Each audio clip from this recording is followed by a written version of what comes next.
कुण्डलिनी साक्षात् श्री आदिशक्ति माताजी श्री निर्मला देवे नमो नमः।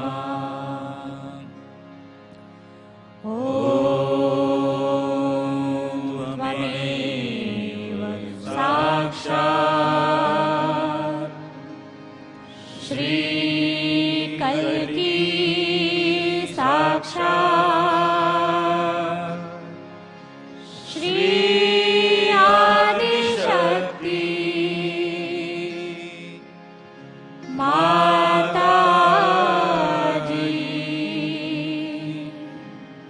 श्री निर्मला देवे नमो नमः।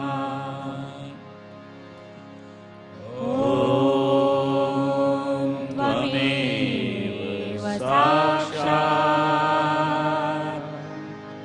श्री कल्की साक्षात् श्री सहस्राय स्वामिनी मोक्षप्रदायिनी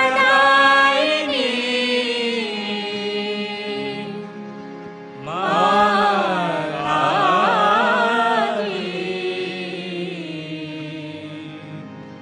श्री निर्मला देवे नमो नमः।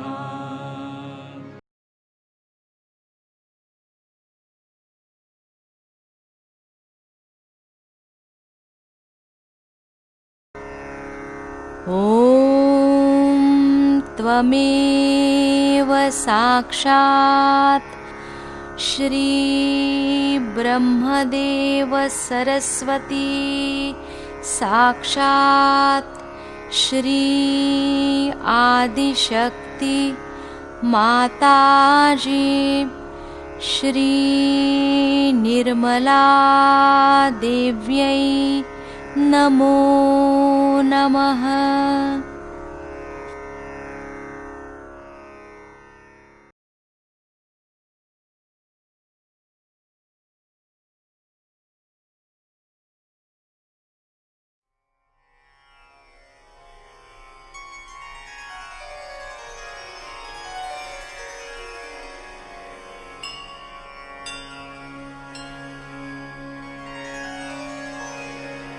जय जगदीश्वरी माता सरस्वती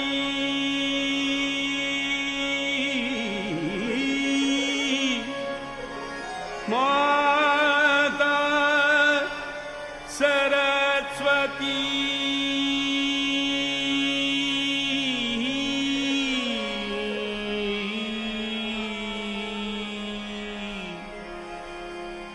माता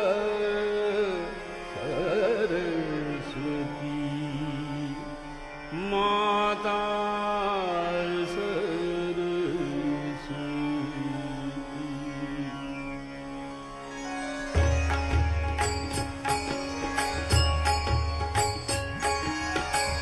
जय जगदीश्वरी माता सरस्वती जय जगदीश्वरी माता सरस्वती जय जगदीश्वरी माता सरस्वती शरणागति प्रतिपालनहारी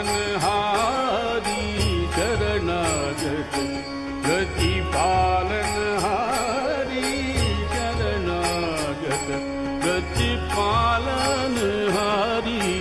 शरणागत प्रतिपालनहारी जय जगदीश्वरी माता सरस्वती जय जगदीश्वरी माता सरस्वती।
जय जगदीश्वरी मात सरस्वती जय जगदीश्वरी मात सरस्वती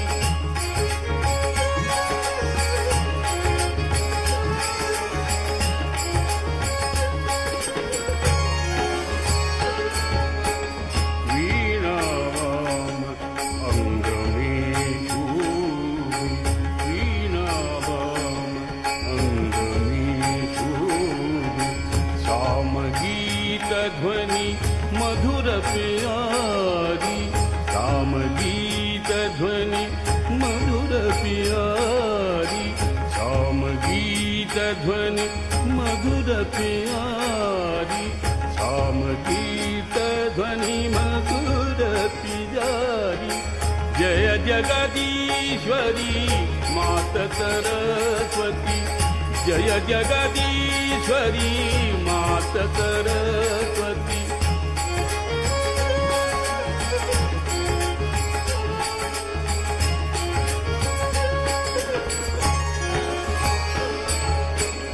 श्वेत बचन कमलासन सुंदर श्वेत बचन कमलासन सुंदर कमलासन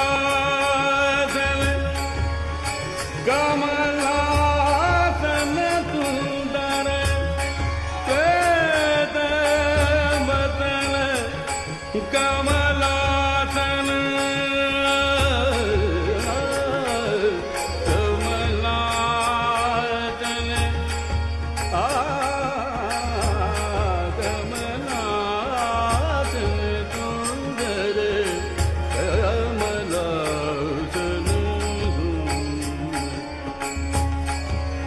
कमलासन सुंदर श्वेत बचन कमलासन सुंदर कमलासन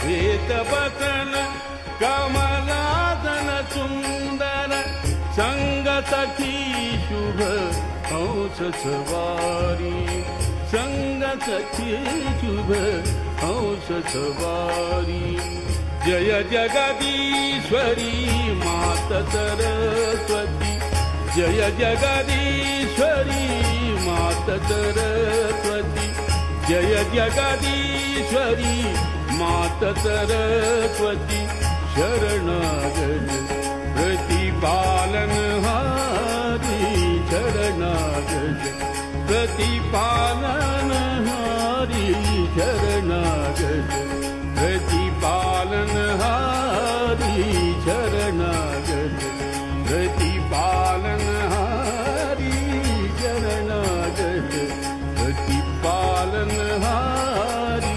ब्रह्मानंदमय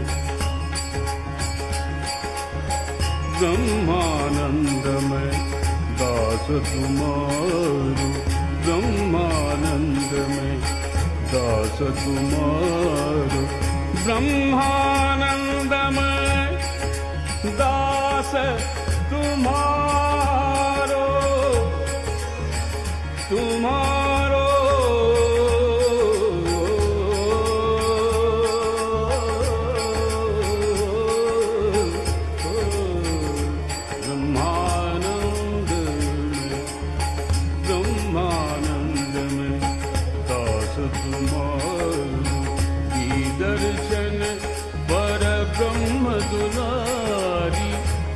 दर्शन पर ब्रह्म दुलारी जय जगदीश्वरी मात सरस्वती जय जगदीश्वरी मात सरस्वती शरणागत प्रतिपालन हारी शरणागत प्रतिपालन हारी शरणागत प्रतिपालन हारी जय जगदीश्वरी मात सरस्वती जय जगदीश्वरी मात सरस्वती।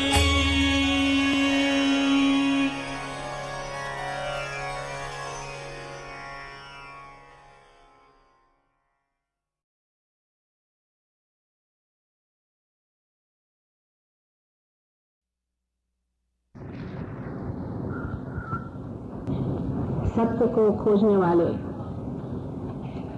आप सबको हमारा प्रणाम।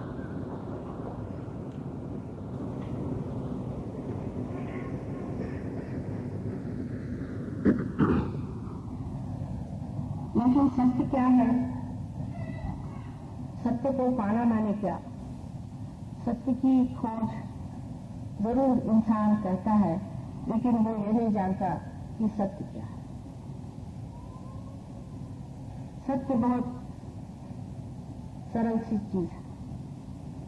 सत्य यह है कि ये सृष्टि सारी परमात्मा ने रची है और इस सृष्टि में उसने आपको एक सुंदर मानव स्वरूप में आशीर्वादित किया हुआ है और इस मानव स्वरूप को अब उस परमात्मा को जानना है। ये असली सत्य है। जिस बाप ने अपने बेटे को संजोया, उसको पढ़ाया, लिखाया, बड़ा किया, जब वो होनहार हो गया तो उसे कहा कि तुम अपने सिंहासन पे आसीन हो जाओ। इस परमात्मा की कृपा को पाना यही सत्य है। सत्य यह है कि आप आत्मा, आप शरीर, मन, बुद्धि, अहंकार आदि ये जितने भी आपको जड़ में दिखाई देने वाले अंग हैं वो नहीं, आप स्वयं आत्मा हैं। ये सत्य है। लेकिन सवाल ये पूछा जा सकता है कि फिर यह सत्य हमें पहले ही क्यों न पता? हमें पहले ही जाना जाता तो अच्छा होता। इतनी लंबी चौड़ी हमें दौड़ क्यों लगानी? इसके लिए बाइबल में लिखा गया है कि परमात्मा ने तो चाहा था कि आपको सारा ही सुख एक साथ दे दे, लेकिन मनुष्य को ये इच्छा हुई कि वो खुद जाए, वो खुद सब चीजों के बारे में जाने कि वो चीज क्या है, ये पृथ्वी क्या है, ये पृथ्वी कहां से आई, ये दुनिया कैसी बनी। ये सब को जानने के बाद ही वो चाहता था कि वो परमेश्वर को जाने। इस एक गलती के कारण ही मनुष्य को हजारों वर्षों तक परमात्मा को खोजना पड़ा। आज ये खोज उस कगार पे पहुंच गई है जहां पर कि इसके दर्शन होने में बिल्कुल समय नहीं लगता और लगना नहीं चाहिए, क्योंकि आप जानते हैं कि किस विघ्न में हम लोग फंसे हुए हैं, किस तरह की समस्याएं आज सारे संसार के सामने बाहर फैलाई खड़ी हुई हैं और न जाने किस क्षण ये सारा संसार ही पूरी तरह से भस्मसात हो जाए। हम लोग इसकी ओर नजर करें या न करें, जो वस्तु स्थिति है वो इसी प्रकार अत्यंत गंभीर है। इस चीज से हम अनभिज्ञ नहीं हैं, लेकिन मनुष्य के पास एक बड़ी भारी किमिया है कि वो सत्य से दूरी रहना चाहता है, उससे भागना चाहता है। मनुष्य को ये मालूम है कि उसकी मृत्यु किसी क्षण भी हो सकती है, तो भी वो उससे अनभिज्ञ रहता है परमात्मा की माया में कि उसका मृत्यु कभी भी हो सकता है। इसलिए जो जीवन का समय है ये बहुत महत्वपूर्ण है और इस जीवन में जो कुछ पाना है सो इसी जीवन में पाना है। हो सकता है किसी भी क्षण ये जीवन समाप्त हो जाए और कुछ भी लिए बगैर हम खाली हाथ इस संसार से चले जाएं। ऐसी दशा में अगर कोई आपसे परमात्मा की बात करता है तो उधर भी इंसान के पास पूरी ताकत है कि वो उधर ध्यान न करे, उसके बारे में बिल्कुल विचार न करे, क्योंकि जो चल रहा है ठीक है, बस हम खुश हैं किसी तरह से। इस भ्रम में मनुष्य हर समय रहता है। ये भ्रम ऐसा है कि मनुष्य को बहलाए रहता है और उस बहलावे में वो बहकते रहता है और उसी में वो चलते रहता है। अंत समय में जब उसे दिखाई देता है कि अरे मैं तो कुछ नहीं पाया, ऐसे ही आया और चला गया, दुनिया भर के काम किए और मुझे सत्य का प्रकाश नहीं, मैं आखिर इस संसार में आया क्यों? ऐसा जब सवाल खड़ा होता है उस वक्त मृत्यु आपके दरवाजे पे खटखटा रही है। यही हाल आज अपनी वर्तमान स्थिति का है कि जब भी मैं अखबार उठा के पढ़ती हूँ तो देखती हूँ कि घोर नर्क संसार में तैयार होता है, घोर नर्क। ये तो कहते थे कि घोर कलिजुग है, लेकिन कलिजुग का भी जो बिल्कुल ही गया बीता हाल है वो आज संसार में हो रहा। और इससे भी इंसान घबराता नहीं, वो हर चीज में अपने को एडजस्ट कर लेता है। उसमें ये एक विशेषता है कि वो चाहे कैसा भी हो, नर्क भी हो, उसमें भी रम जाता है, उसमें भी इसी तरह से ठीक है चलने दो जैसा भी। लेकिन जब कोई सोचा जाए कि क्यों, जबकि सृष्टि की परमात्मा ने अच्छी बनाई, जब भगवान ने सब हमें दिया हुआ है, हम हर तरह से आशीर्वादित हैं और सब साधु संतों ने कहा हुआ है कि आपको परमात्मा ने बहुत प्यार किया और बहुत कुछ आपको दिया हुआ, तो आखिर क्यों हम लोग ऐसी दशा में पड़े हुए हैं कि हमारे भविष्य के बारे में हमें कुछ पता ही। भविष्य के बारे में मैंने आपसे पहले बताया था कि जो लोग भविष्य की ओर नजर रखते हैं उनकी नजर बहुत ही ऊपरी चीजों पे, खोखली चीजों पर रहती, गहरी चीजों की ओर वो सोचते नहीं। भविष्य की ओर ज्यादा से ज्यादा सोचेंगे तो ये सोचेंगे कि भाई हमारे घर में कितना सामान हम ला सकते हैं, क्या चीजें हम जोड़ सकते हैं, आगे के लिए हमें क्या करना चाहिए, किस तरह से हमारा मकान बना जाना चाहिए, बच्चों की पढ़ाई लिखाई का क्या इंतजाम होगा, उनके लिए इंश्योरेंस क्या करना है, वगैरह वगैरह। इस तरह की बेकार की चीजों पे सारा समय चला जाता है। क्या पता कल का भविष्य हम अपने बच्चों के लिए कैसा बना रहे, उनका क्या हाल होगा, क्या पता। कुछ कह सकते हैं, भविष्य आपके सामने नहीं है। सत्य को जानने का मतलब ये होता है कि सत्य को जानते ही आप भविष्य, भूत और वर्तमान तीनों को ही जानते हैं।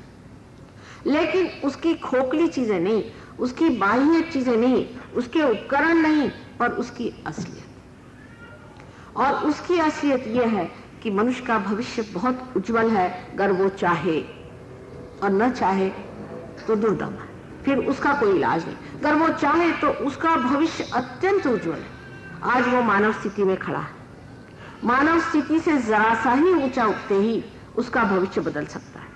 सारा कुछ जो कुछ आज वर्तमान में इतना दुखदाई और दुर्धर दिखाई दे रहा है, वो सारा ही एकदम से खत्म हो करके मनुष्य उस भविष्य के ओर ऐसा अग्रसर होता है कि उसे आश्चर्य होता कि वाकई में क्या मैं वही हूँ जो था, जो मैं संसार में आया था, क्या मैं वही हूँ?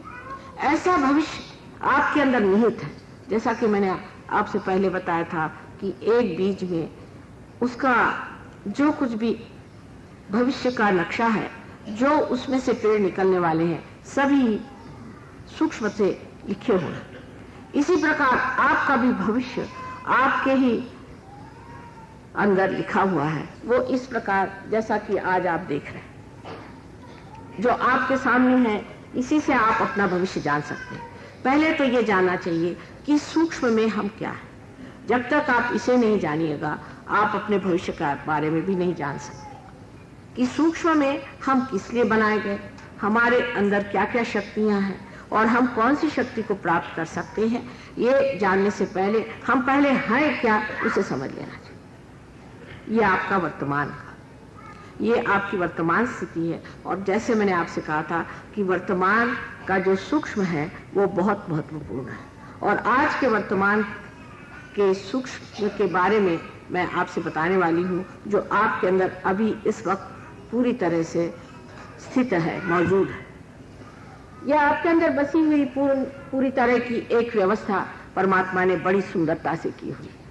आपके अंदर कुंडलिनी त्रिकोणाकार अस्थि में बैठी हुई और उसके नीचे ये जो चक्र है इसे मूलाधार चक्र कहते हैं, और कुंडलिनी जो है ये स्वयं मूलाधार कहला जाए। कि ये मूल का आधार है, लेकिन इसका चक्र बाह्य में बाहर है, जिसको कि मूलाधार चक्र कहते हैं।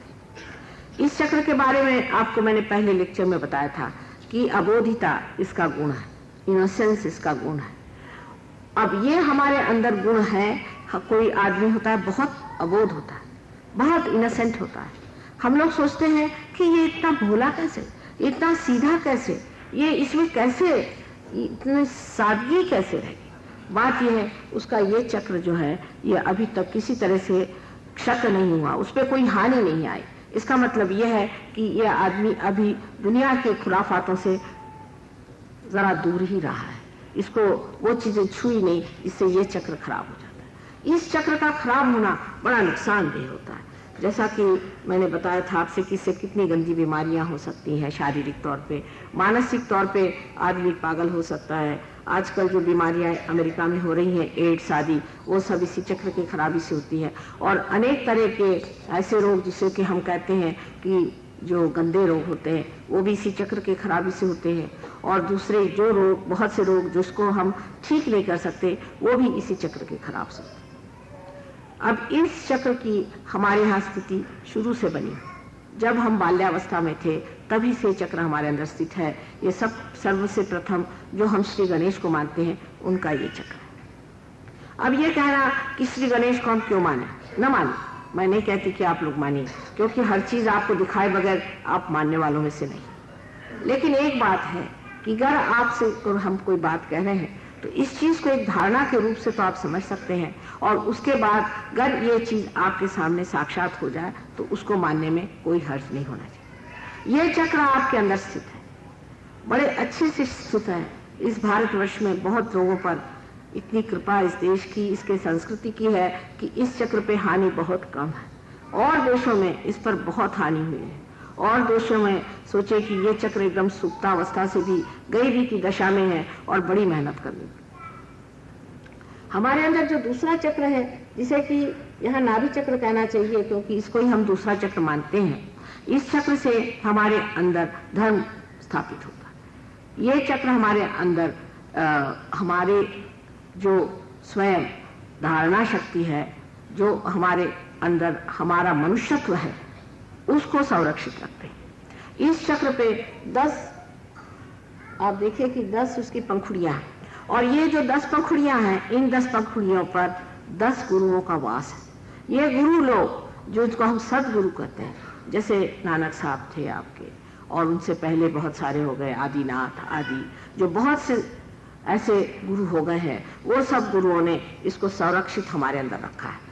अब आप समझ रहे हैं कि यह मैं आपके उत्क्रांति की बात कर रही हूँ। कार्बन जब आप थे तब आपके अंदर सिर्फ गणेश तत्व था, फिर उसके बाद में आपके अंदर जो अंतरिक्ष तैयार हुआ, वो अंतरिक्ष जो है वो आपके स्वाधिष्ठान चक्र से हुआ, पर ये नाभि चक्र से निकलता हुआ एक स्वाधिष्ठान चक्र है, जिससे आपके अंदर अंतरिक्ष तैयार। ये अंतरिक्ष तैयार होते होते फिर उसमें से पृथ्वी बनाई गई। ये पृथ्वी विशेष रूप से स्वरूप से ऐसी बनाई गई कि जिसपे मनुष्य पनप सके, उसके शारीरिक, मानसिक और बौद्धिक संतुलन को रखते हुए ये पृथ्वी उसका संगोपन कर सके। इस तरह की सृष्टि विशेष स्वरूप से बनाई गई, जिससे कि आप यहाँ पर पनपते हुए एक अच्छे मानव के रूप में स्थित हो जाए। ये जो स्वाधिष्ठान चक्र है, इस चक्र के हमारे अंतर्गत हम लोग बहुत से कार्य करते हैं, जैसे कि जितना भी सृजन का कार्य है, क्रिएटिविटी का कार्य है, क्योंकि ये सृजन का चक्र है, इसलिए हम जो भी क्रिएटिविटी का कार्य है वो इसी चक्र से करते हैं। जैसे कोई बड़ा भारी आर्टिस्ट है, या कोई म्यूजिशियन है, या कोई किसी भी तरह से सृजन का कार्य करता है, कोई लेखक है और या कवि है, वो सब इसी चक्र को उपयोग में लाते हैं। इसके भी बारे में हमको समझना चाहिए कि इस चक्र का ज्यादा इस्तेमाल करना भी ठीक नहीं। कोई सी भी चीज में अतिशयता करना ठीक नहीं होता है। खासकर इस चक्र के बारे में ऐसा देखा गया है कि जब मनुष्य बहुत ज्यादा सोचता है, तब ये चक्र, इसकी गतिविधि इतनी बढ़ जाती है कि ये दूसरे इसके जो काम है वो नहीं कर पाता। और इसीलिए जब आदमी सोच विचार में या भविष्य के और ज्यादा नजर करता है, तो उसकी जो कार्य प्रणाली है वो बड़ी दूषित हो जाती है। उसकी कार्य प्रणाली इस प्रकार है कि ये चक्र जो है और भी चीजों को देखता है, जैसे कि आपका लिवर है, आपकी किडनीज है, आपके पैंक्रियाज है, या आपका स्प्लीन है, और कुछ हिस्सा इंटेस्टाइन का, इनको भी संभालता है। ये सब चीजों को संभालने की जगह अगर इसको सिर्फ आपके विचार के लिए, जो आपके ब्रेन में जो छोटे छोटे सेल्स हैं, उन सेल्स के लिए तैयारी करनी पड़े, और जो पेट में जो मेद है यानी फैट है, उसके छोटे छोटे पेशियों को तैयार करना पड़े, तो उसका बाकी का जो काम रह जाता है, और उसके कारण जो आदमी सोचता है, उसे जिस तरह की बीमारियां होती हैं, माने सबसे बड़ी तो उसको बीमारी पहले होती है जो लिवर की बीमारी, ऐसे आदमी को लिवर की बीमारी होती है, या उसे जो है पैंक्रियाज की मैंने डायबिटीज हो सकता है, या उसे ब्लड कैंसर हो सकता है, और उसके अलावा उसको हाई ब्लड प्रेशर भी हो सकता है। क्योंकि जब आप आगे की बहुत सोचते हैं, तब आपका एक जो चक्र है बेचारा, वो उसमें संलग्न हो जाता है, जिससे कि उसकी जो बाकी की जो क्रियाएं हैं वो सब रुक जाती हैं। मैंने अंग्रेजी में इसके बारे में आपको बताया था, और आज मैं थोड़ा हिंदी में बता रही हूँ, जिससे सिलसिला बनता जाए। आगे इससे जो चक्र हैं वो भी बड़े महत्वपूर्ण हैं। जैसा कि मैंने कहा कि नाभि का चक्र आपको धर्म देता है। हमारे यहाँ जो सदगुरु हो गए, उन्होंने सबने कहा कि धर्म से चलना चाहिए, धार्मिकता से रहना चाहिए। धर्म में उन्होंने 10 धर्म मनुष्य के लिए बताए हैं, वो मनुष्य को करना चाहिए। अगर ये धर्म से हम च्युत हो जाते हैं, उससे अगर गिर जाते हैं, तो हमारी मनुष्यता गिर जाती है। इसमें से सबसे बड़ा हमारे यहाँ जो आजकल गिरा हुआ धर्म है, वो है पैसा। पैसे के पीछे में मनुष्य सारी अपनी मानवता खोता।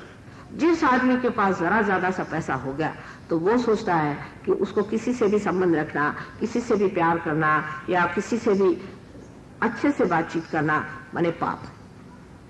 ये बिल्कुल आप देखिए कि पैसा ऐसा खोपड़ी पे बैठ जाता है, पर इस आदमी को ये पता नहीं कि आखिर ये पैसा किस लिए। इस पैसे से आप अपनी प्रतिष्ठा चाहते, आप चाहते हैं कि आप प्रतिष्ठित हो, इसीलिए पैसा है। लेकिन आप ऐसे आदमी के पीछे सुनिए तो कहते अरे इनसे कौन बात करे, ये तो बड़े बदतमीज आदमी है, इनको किसी से बात करने का ढंग नहीं, इनको कोई किसी से व्यवहार नहीं है, किसी से प्यार नहीं है, किसी से मोहब्बत नहीं है, इनके पैसे से क्या करना, ये किसी को पैसा उठा के देते हैं। पैसे से मनुष्य से कटता जा रहा है। अपने देश में तो ऐसी बीमारी पैसे की फैल गई है कि जिसके कारण आपने सुना होगा कि हम लोग डाउरी चलाए हुए हैं, और दुनिया भर की चीजें इतनी जो कि बड़ी लज्जास्पद चीजें हैं हम लोग कर रहे हैं पैसे के नाम पर। सहयोग जो है कोई एक मनुष्य के प्रति नहीं है, ये समाजोन्मुख है, ये समाज की तरफ दृष्टि रखता है।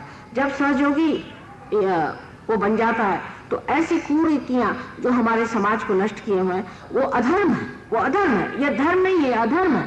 लोग ये समझते नहीं है कि डाउरी लेना बड़ा भारी अधर्म है। इस अधर्म को हम क्यों करते हैं? और इस तरह के अनेक अधर्म हम करते जाते हैं और सोचते हैं कि इसमें कोई खराबी। अब जैसे कि हम देखते हैं बहुत से पंडित लोग होते हैं जो कि मंदिरों में बैठे हुए दुनिया भर के अधर्म करते हैं। हमसे बहुतों ने ये सवाल पूछा प्रदेश में कि हमने तो देखा है कि पंडित लोग जो आपके मंदिरों में बैठे रहते हैं वो गांजा बेचते हैं और दुनिया भर के गंदे काम करते हैं और औरतों को छेड़छाड़ करते हैं या उनको नष्ट कर देते हैं। तो इस तरह के आपकी कैसी ये योग भूमि है, ये कैसा आपका धर्म है, इतनी अधर्मी इनकी प्रकृति है, और ये आपके वहाँ के प्रीस्ट बने बैठे। ये प्रीस्ट लोगों को तो किसी ने भी नहीं माना था, सिखों ने भी।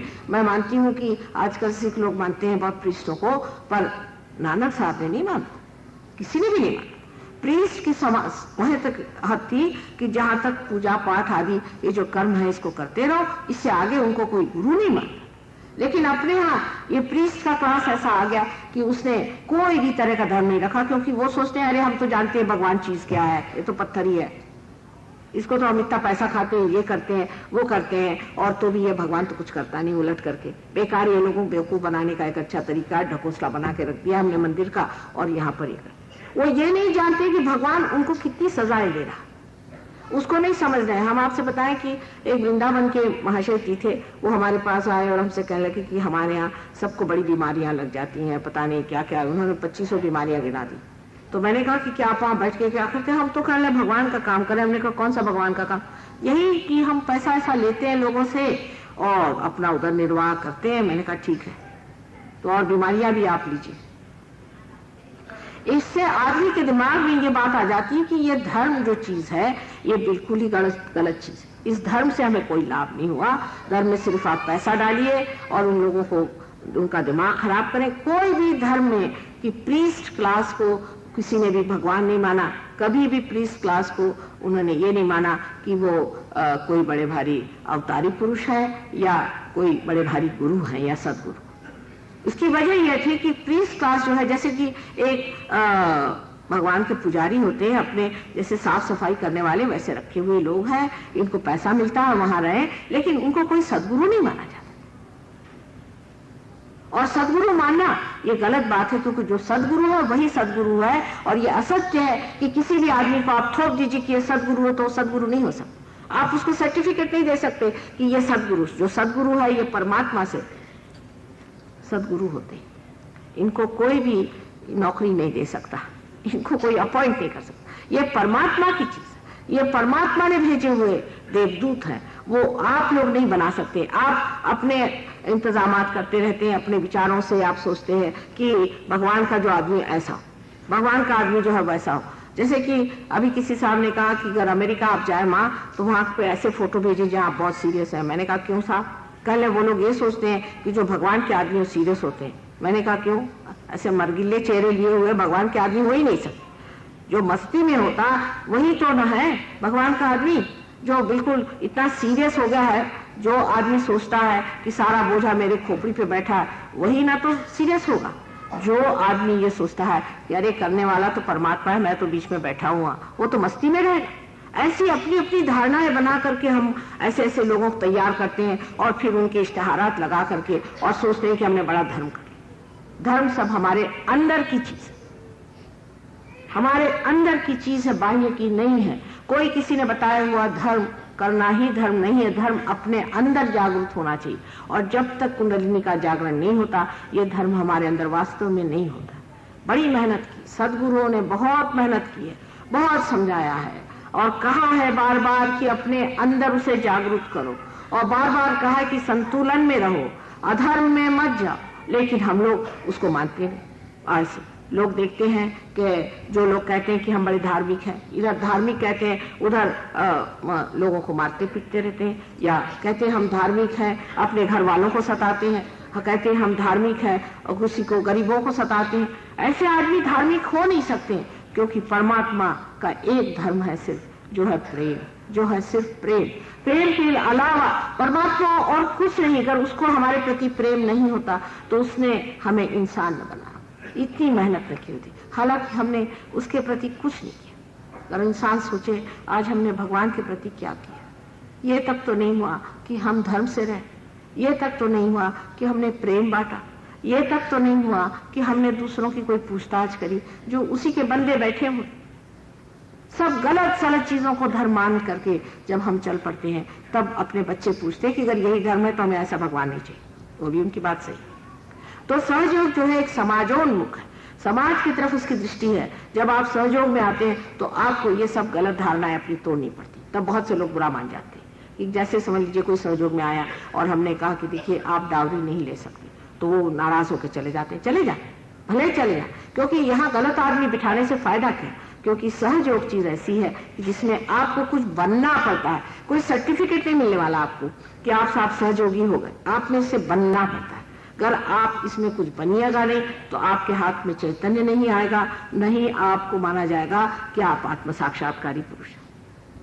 अभी संत साधु हो, हमारे यहाँ कबीरदास जी हो, नानक साहब हो गए, बड़े बड़े संत साधु हो गए, उनके कितने नाम दिए जाए उतने कम है। उनको क्या कहना पड़ता था कि आप ये गलत काम मत करो, वो गलत काम मत करो? क्या ऐसा उन्हें बताना पड़ता था? वो स्वयं ही धर्म में खड़े रहते थे, वो स्वयं ही धर्म की बात करते थे। उनको कभी भी ऐसा तो नहीं कहना पड़ा कि आप ये गलत काम मत करो, इधर मत जाओ, शराब के गुत्ते पे मत जाओ। क्यों नहीं करते? आखिर ये सोचना चाहिए कि वो अगर उनके पास भी शरीर धारणा थी तो वो ऐसे गलत काम क्यों न करते थे, और क्यों वो प्रेम में इतने अभिभूत रहते थे। उसके लिए सोचना ये चाहिए कि उनके अंदर कोई न कोई हमसे ज्यादा चीज थी, कोई न कोई ज्यादा ताकत थी। और वो कौन सी ताकत थी उनके अंदर? उनके अंदर ताकत थी कि जिसे हम कहते हैं धर्म की शक्ति। और धर्म की शक्ति जो है अत्यंत प्रेममय। इसके अनेक उदाहरण हमारे यहाँ हैं जैसे रामचंद्र जी से लीजिए कि जब वो जंगल में गए तो एक भीलनी वहां खड़ी थी, उसके दांत बेचारे के पास थोड़े से दांत थे। बुढ़िया भीलनी औरत बेर तोड़ के लाई, उसमें एक दांत लगा करके देखती थी कि यह खट्टा तो नहीं है, और वो रामचंद्र जी को उन्होंने दिया। रामचंद्र जी सर में लगा करके, हृदय में लगा करके उसको खाया और अपनी पत्नी से कहते कि इतने अच्छे तो मैंने कभी फल कोई खाए ही नहीं दिया। कितनी प्रेम की महिमा है। आखिर वो जाति के क्षत्रिय थे, वो कहते मेरी जाति ऊंची है, मैं क्यों, एक भीलनी जो कि बिल्कुल गरीब है, पता नहीं दांत उसके कैसे हैं, क्या है, न कोई विचार के उस प्रेम को उन्होंने पहचाना, उस प्रेम की शक्ति को उन्होंने उस बेर में देखा और उसे खाया। आप समझ सकते हैं कि जो मनुष्य आत्म साक्षात्कारी होता है वो प्रेम ही के सहारे जीता है और प्रेम ही बांटता है, उसके पास और कुछ देने लेने का नहीं बनता। इस प्रेम की शक्ति को जब तक आप नहीं अपने अंदर पाइएगा तो आप कितने मंदिर और गिरजा और मस्जिदों में, गुरुद्वारे में घूमिए, लेकिन उसका कोई फर्क नहीं पड़ता। पहली चीज पहचान एक आदमी आत्म साक्षात्कार होने के वो प्रेम से भरा, इतना प्रेम और इतनी क्षमा उसके अंदर। बुद्ध को एक बार एक आदमी ने बहुत परेशान कर दिया और जब वो कुछ आगे गए तो उस आदमी ने जाकर के उनकी क्षमा मांगी दूसरे गांव में। तो उन्होंने कहा तुम किसकी क्षमा मांग रहे?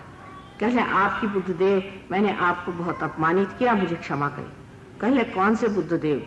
जो वहां थे वो तो अब खत्म हो गए, ये तो दूसरे बुद्धदेव आ गए, अब बोलो। ऐसे ही कृष्ण के लिए कहा जाता है कि विदुर के घर जाके उन्होंने साग खाया, विदुर के घर जाके साग खाया। ये हम गाते हैं, कहते हैं, समझते हैं, लेकिन हम अपने जीवन में नहीं देखते कि हम अपने जीवन में किसी को कितना प्यार देते। सास बहुओं को सताएगी, बहू सास को सताएगी, भाई भाई बहन को काटेगा। ये जो आज वैमनस्य से सारे संसार में फैला हो, इसका कारण ये है कि हमारे अंदर प्रेम की शक्ति जागरूक नहीं। आपस में गला काटना, कोई सिख है तो कोई हिंदू है तो कोई मुसलमान है, तो इस देश के टुकड़े टुकड़े करके रख दिए इस वैमनस्य की वजह से। ये सोचना चाहिए कि हमारे अंदर ये शक्ति अभी जागरूक नहीं। सारा संसार एक है, परमात्मा ने कोई अलग अलग चीजें थोड़ी बनाई, सारा संसार एक है। ये तो बड़ा भारी कलाकार है, उसने अलग अलग चीजें बनाई कि एक पहाड़ी बना दी, एक नदी बना दी, कुछ और बना दिया। लोग इसका मतलब थोड़ी कि आप अलग अलग बन के बैठिए और झगड़ा करिए। जो चीज उन्होंने आपको दी उससे प्रेम उभरना चाहिए, उसके अलावा और कुछ नहीं होना चाहिए, किंतु है नहीं। इसकी वजह यह है कि हम जागरूक नहीं। जिस वक्त हम जागरूक होते हैं, जब हमारी कुंडलिनी जागरूक होती है, जब इन चक्रों से गुजरती है, तब हमारे अंदर पहली संवेदना आती है जिसे हम सामूहिक चेतना कहते हैं। सामूहिक चेतना का मतलब यह है कि हमारी जो नसें हैं, जो हमारे सेंट्रल नर्वस सिस्टम है, क्योंकि उत्क्रांति की बात है ना, ये उत्क्रांति में जो नया पदार्पण होता है, जो नया स्टेप आप लेते हैं, उस स्टेप में आप महसूस करते हैं कि आपके हाथ में ही आप महसूस करने लगते हैं। इन उंगलियों के चक्रों पे ही आप जान जाते हैं कि आपकी क्या दशा है और दूसरों की क्या दशा है। ये जब घटित होता है तब दूसरा कौन है, सवाल ये खड़ा होता है कि दूसरा है कौन। जब ये सवाल आता है तब फिर प्यार का सागर उमड़ पड़ता है कि दूसरा कौन है। ये तो मेरा ही है, ये तो मेरा ही सब कुछ है, अब दूसरा कौन है। दूसरा जब कोई रहा ही नहीं तो झगड़ा किस चीज का। जब सब हमारे ही अंदर हो गए तो किससे झगड़ा किया जाए? क्या इस आंख को निकाल दिया जाए कि इस उंगली को काट दिया जाए?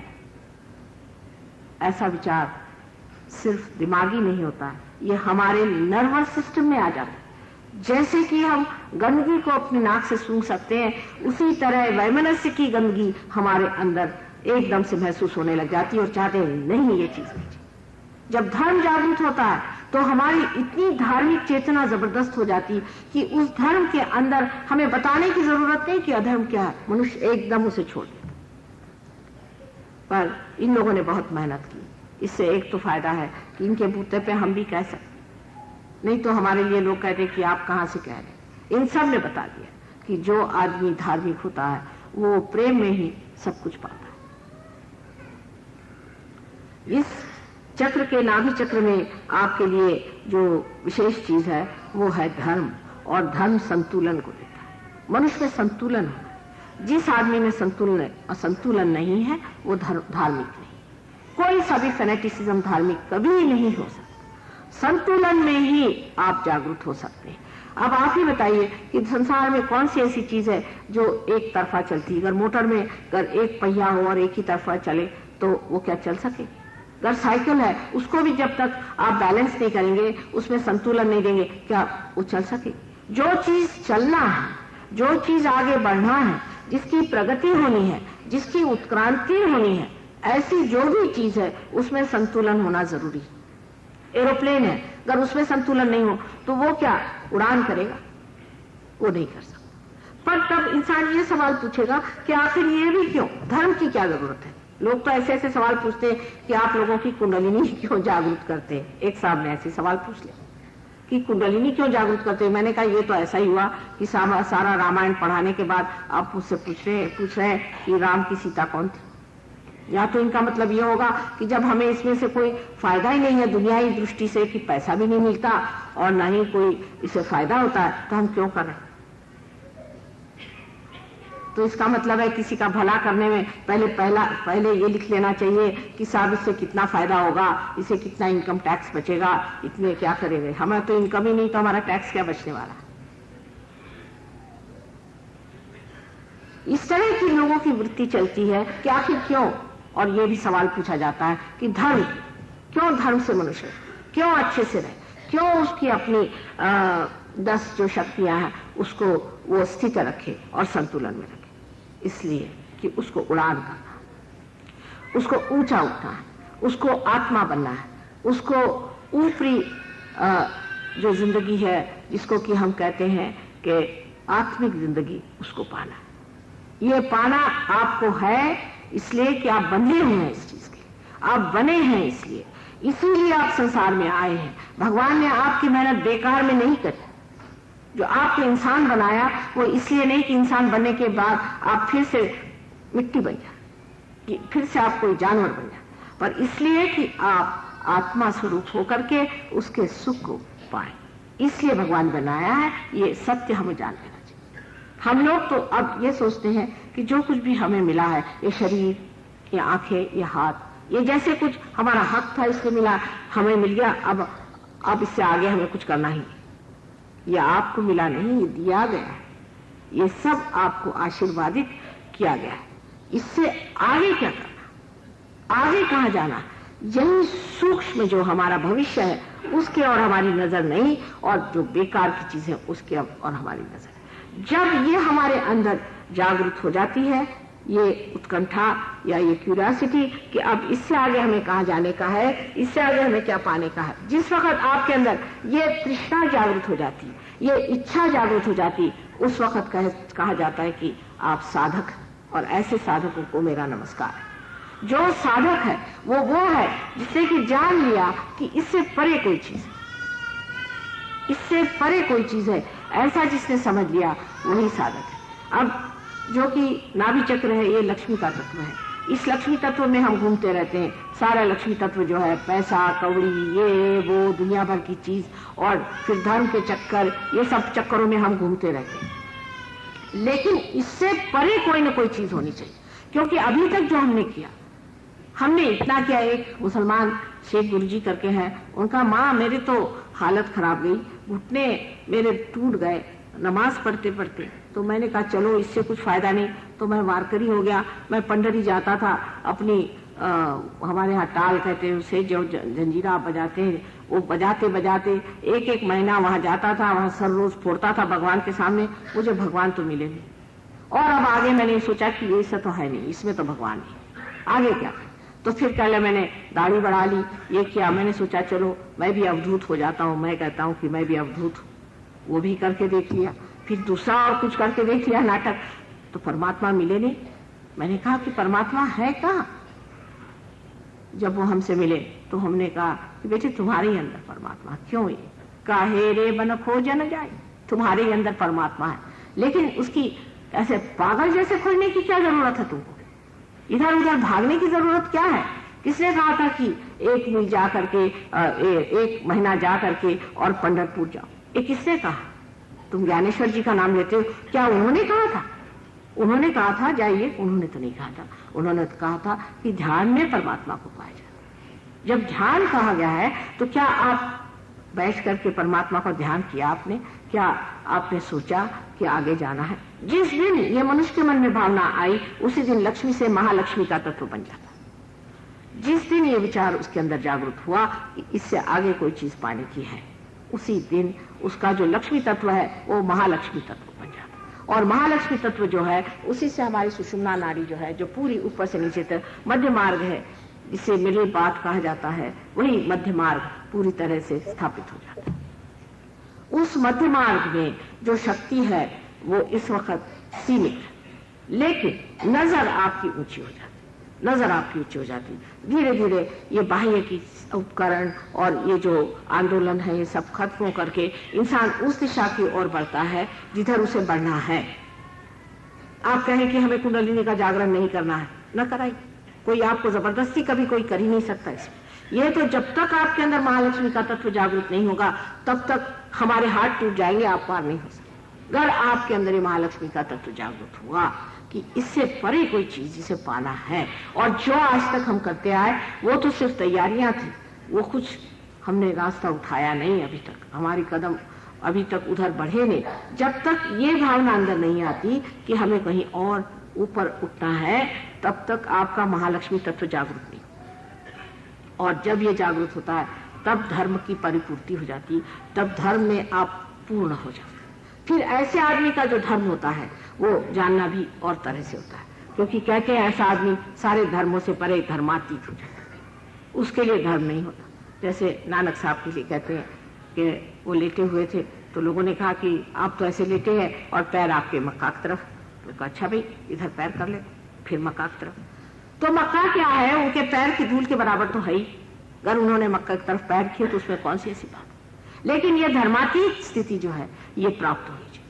आपने सुना होगा कि एक बार एक नाथ जा रहे थे, वो अपने सर पे पानी रख करके और द्वारिका जी ले जा रहे थे कि वहां पानी छोड़ा जाए, वहां पर कृष्ण की मूर्ति पर। जाते जाते रास्ते में उन्होंने देखा कि बिल्कुल नीचे उस मंदिर के नीचे एक गधा वहां पर बिल्कुल प्यासा मर रहा, उसको ले जाकर उन्होंने पानी पिला दी। वो कावड़ उनको सारा खत्म कर दिया। लोगों ने कहा कर क्या रहे, इतने दूर से लेके आए हैं और जहां पहुंचा था ना वहां नहीं पहुंचा, कल मैंने पहुंचा दिया जहां पहुंचा।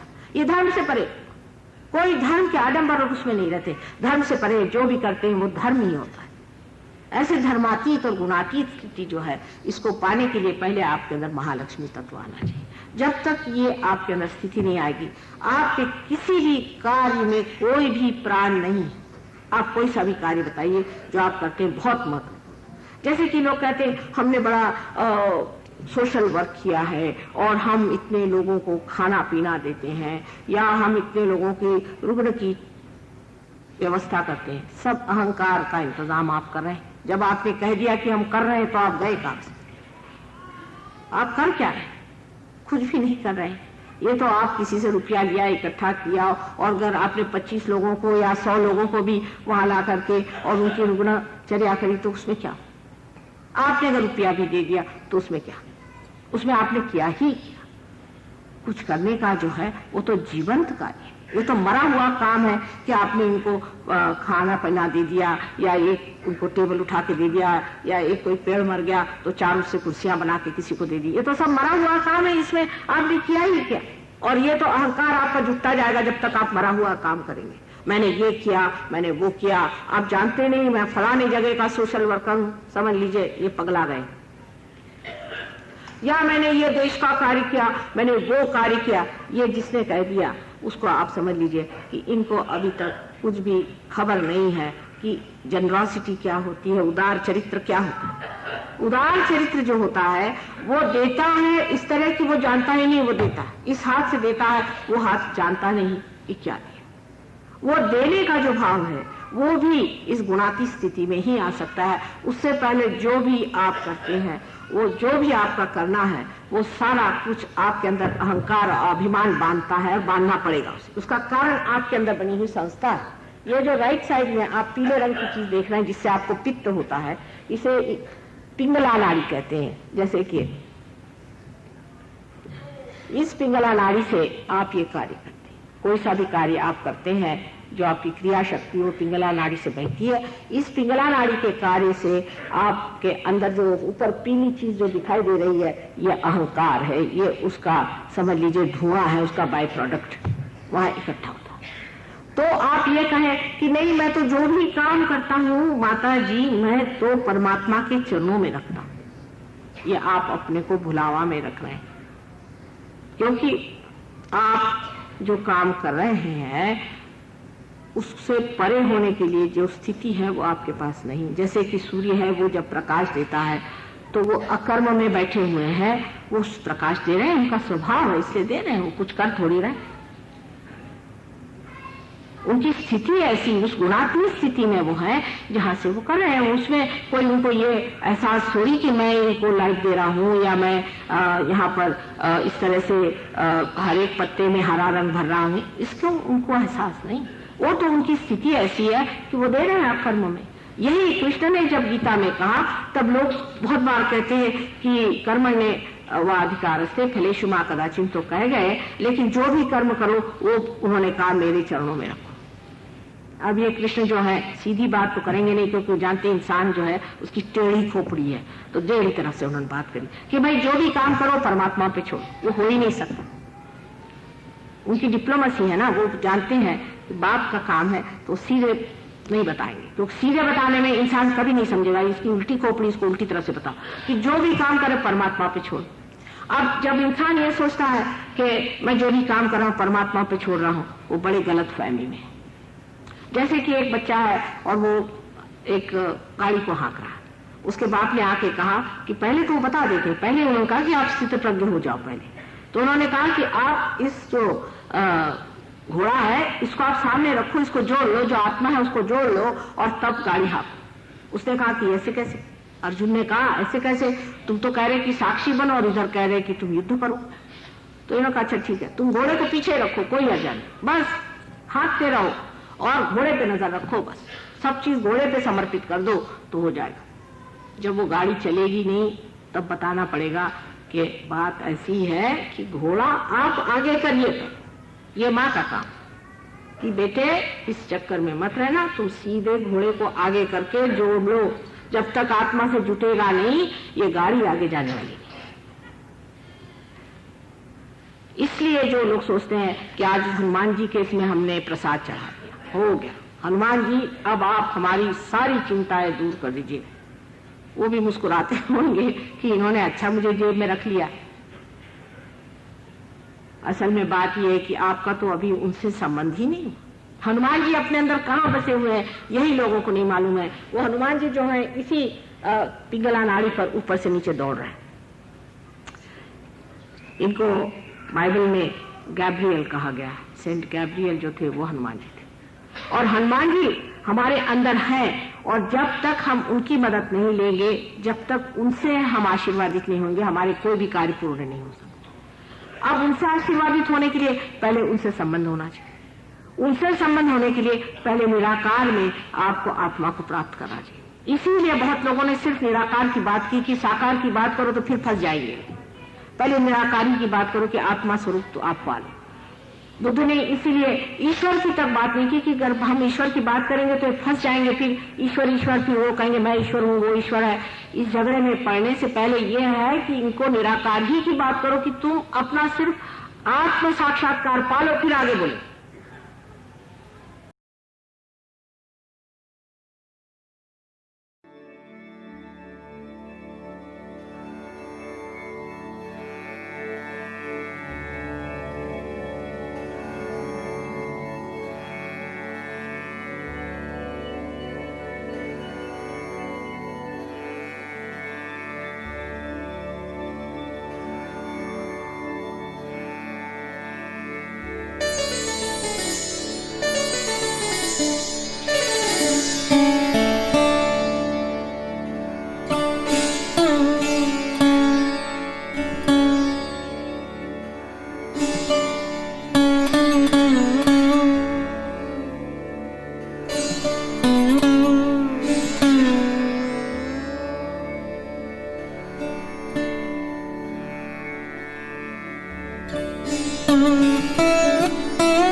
कुण्डलिनी साक्षात्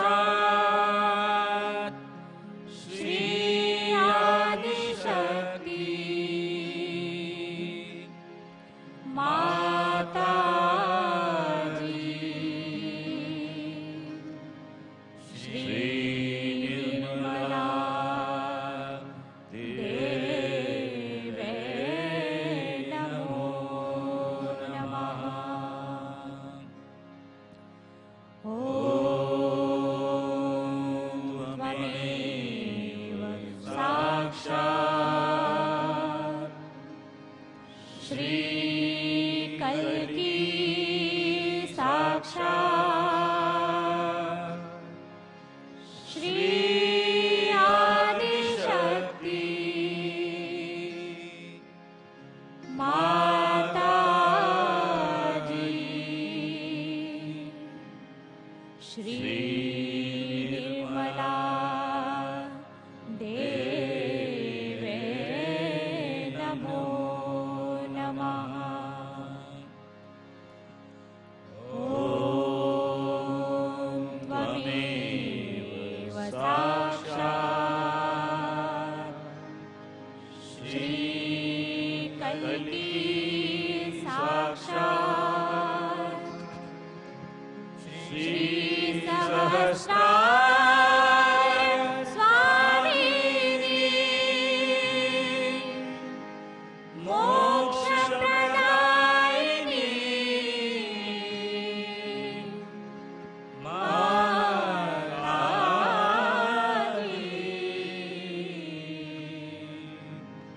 श्री निर्मला देवे नमो नमः। श्री निर्मला देवे नमो नमः। श्री